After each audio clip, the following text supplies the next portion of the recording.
I was 45 years old when I first stepped onto the scorching asphalt of Manila. I had flown in from China, a land of ancient cities where I had lived and worked for years amidst cold, gray winters, where the sun felt like an occasional visitor, and where people passed one another on the streets buried deep within the collars of their heavy coats. There was no one left in my life. A cruel, prolonged illness had taken my wife, and my only son had been killed in a car accident just a year prior. Empty and hollowed out by grief, I left China behind, sold my small house, packed a single suitcase, and bought a one-way ticket to the Philippines. I wasn't flying toward a new beginning. I was simply running away from my past to a place where nobody knew my name, waiting for my own quiet end.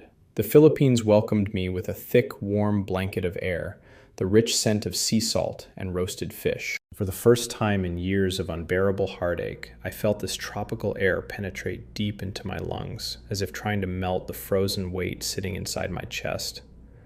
But my true salvation was not in the bustling capital. It waited for me on a tiny island in the province of Cebu, which I reached on an old wooden ferry.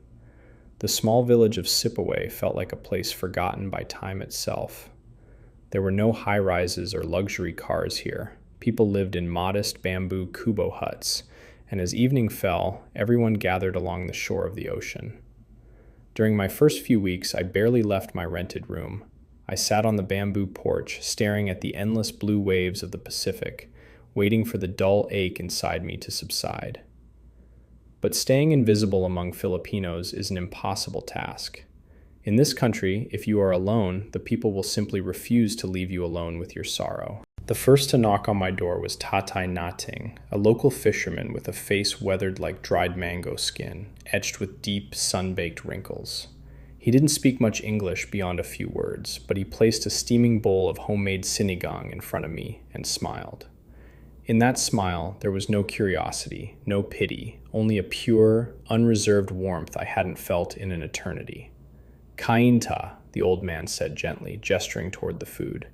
I tasted the sour, savory broth, and suddenly, for the first time in 2 unbearable years, a tear rolled down my cheek. It wasn't from pain, it was from a forgotten, overwhelming realization that someone cared whether I ate or not. Slowly, the island began to come alive around me. Children running barefoot along the dusty dirt paths started calling out, "Kuya Alex!" and waving enthusiastically. Neighbors brought fresh, sweet coconuts whenever they saw me sitting under the hot sun. In the Philippines, I discovered something extraordinary called bayanihan, the spirit of communal unity and unconditional helping. Here, no sorrow was ever borne alone. When a neighbor's house was damaged by a typhoon, the entire village gathered to lift the heavy structure onto their collective shoulders and carry it to safety. I looked at these people. Many lived in deep poverty. Their homes could be swept away by the next storm, and every day was a struggle to put food on the table. Yet, their hearts remained wide open. They sang karaoke under pouring tropical rain, shared their very last cup of rice, and laughed with a genuine joy I had never known in my former life. A year passed. I realized I no longer felt like a stranger.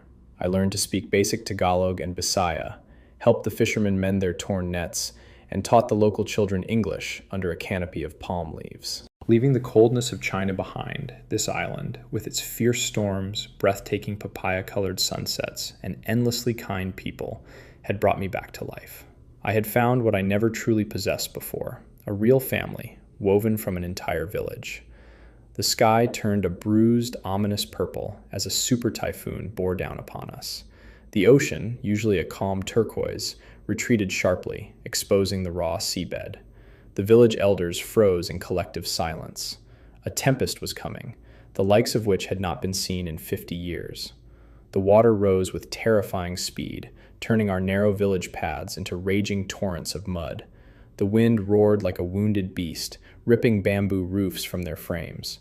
Alongside Ephraim, a young fisherman, I dragged elderly neighbors and terrified children up the slick, muddy slope toward the old stone church of San Roque. Built from thick coral stone during the Spanish era, the church groaned under the force of the hurricane, but it stood firm. Inside, the entire village huddled together, hundreds of souls pressed against one another on wooden pews, trembling from cold and fear. Women whispered the oracion prayers, holding wooden rosaries, while children hid their faces in their mothers' skirts. I stood by the heavy oak doors, helping board up the cracks with thick planks. My hands were sliced by bamboo splinters and bleeding, my clothes soaked through, but I felt no physical pain. Looking at those terrified eyes reflecting the faint flicker of dying candles, I knew one thing with absolute certainty. These people were my blood now. Suddenly, Tatai Nating's voice pierced through the deafening howl of the storm. He was beating his hands against the stained glass, pointing toward the lower shore. "Apolea! Lalabé!" he cried out, choking on tears. I peered through a gap in the wooden door. Down below, in a crumbling hut surrounded by swirling floodwaters, was Leah, Tatai Nating's 7-year-old granddaughter. The little girl was clinging to the rafters of a collapsed roof, holding a soaked rag doll as the dark oceanic surge rose beneath her. No one had to say a word. I threw off my heavy, waterlogged jacket. "Kui Alex! Huag!" Efren screamed, grabbing my shoulder. "You'll drown! The current is too strong!" I turned to him. The hollow, lifeless glaze of a man who had come here to die of a broken heart was gone. In its place burned a clear, immovable fire. "Hold the door, Efren," I said softly in Bisaya. "I'm coming back." I plunged into the wall of rain. The wind knocked me off my feet instantly, slamming me against the rocks, but I forced myself up and swam through the icy, roaring current. Debris and wooden planks with exposed nails struck my body, but I kept my eyes fixed on the tiny pink dress flashing amidst the wreckage. I lost my own son. I screamed internally against the roaring tempest, fighting through the surge. I couldn't save him then, but I will not lose you today. Not on this island. I reached the half-submerged house just as a falling palm tree crushed the remaining beams. I dived into the water, scooped up the choking, terrified Leah, and pressed her tight against my chest. She locked her arms around my neck in a desperate death grip. The journey back was an agony that felt like an eternity. I kicked with everything I had, shielding her body with my own from flying debris. Just as we reached the steps of the church, a massive wave swept my legs out from under me, dragging us back toward the open sea. My strength was completely gone. My lungs burned, my legs cramped up violently. I knew I couldn't swim any further. Using the absolute last reserve of my life force, I shoved Leah upward onto the flooded stone steps. "Run, Leah! Run to Tatai!" I gasped. As the heavy undertow pulled me beneath the dark surface, I closed my eyes, ready to accept the end. But before the darkness could swallow me whole, dozens of strong, calloused hands reached into the torrent and seized my soaked shirt. It was the fishermen, Efren, Tatai Nating, and 5 young men, tied together by a single thick rope, had stepped out into the raging surge for me. They didn't leave me. They pulled my broken body up onto the cold coral floor of the sanctuary, gasping for air and weeping openly. Tatai Nating fell to his knees beside me, clutching his rescued granddaughter, and buried his face in my bloody hands. "Salamat, salamat, Alex," the old man wept, and with him the entire church wept as well. Lying on that cold stone floor, looking up at the ancient wooden cross on the ceiling, surrounded by people wrapping me in their only dry fishing nets and rubbing warmth into my freezing limbs, I made a silent vow. I would never leave this land. Whatever hardship came to this island, I would face it beside them. This was my village. These were my people. Decades have washed over this island like the gentle tides of the Bisayan Sea. Looking at my reflection in the calm water, I see a man whose hair has turned as white as sea foam, whose skin has darkened under the tropical sun, deeply etched with wrinkles, just like Tatai Nating's face used to be. But when I look into my own eyes, I no longer see that broken, hollow stranger who stepped off a wooden boat 40 years ago. I see a man who is whole, peaceful, and deeply loved. I built my small, cozy bamboo kubo right on the shore where I first set foot. Every single morning I wake up at dawn to the gentle rustle of palm leaves and the rich smell of fresh local coffee mixed with the salty ocean breeze. I sit on my porch with my morning brew and puso rice, watching the young fishermen push their wooden bankas out into the golden water. Many years have passed since the night of that terrifying super typhoon, but its legacy lives on in the most beautiful ways. Little Leah, whom I held tightly in my arms as the floodwaters raged around us, grew up to become a wonderful woman. She studied medicine in Cebu and came straight back to our island to open its very first free community clinic. When she got married a few years ago, she asked me to sit in the honored place of her father. As we danced the traditional pantomima together under the fairy lights, surrounded by cheering villagers showering us with paper money, I couldn't hold back my tears. But for the first time in my life, they were entirely tears of overwhelming joy.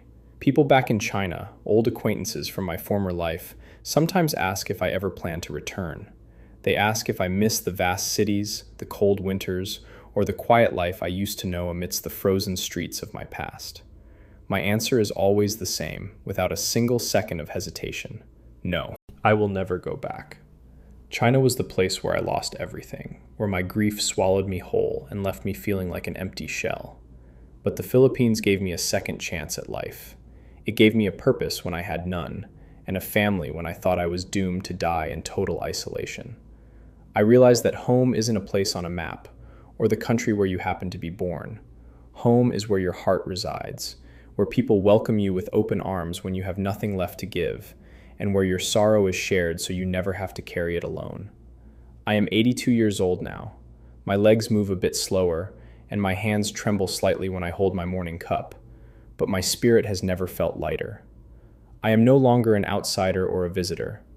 To every child running barefoot along the beach, I am simply Lolo Alex, their grandfather. I spend my afternoons teaching English under the shade of massive mango trees, repairing fishing nets with the younger men, or simply sitting with the elders as we watch the waves roll in.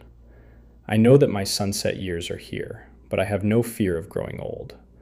I want to spend every remaining day right here on this beautiful island, listening to the children's laughter, sharing meals with my neighbors, and watching the papaya and gold sunsets fade into starry nights. My heart belongs to the Philippines, and it is here, among the people who saved my soul, that I will peacefully live out the rest of my days. There is a profound magic in this land that cannot be measured by wealth or status. In my previous life, I spent decades chasing security, accumulating possessions, and building walls to protect myself from the unpredictability of the world.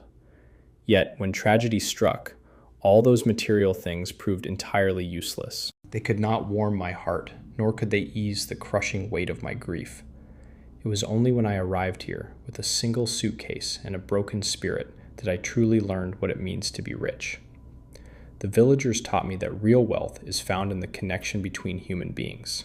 It is found in the shared laughter over a simple bowl of sinigang, in the collective strength of men carrying a neighbor's house on their shoulders during bayanihan, and in the unspoken promise that no one will ever be left to suffer in silence.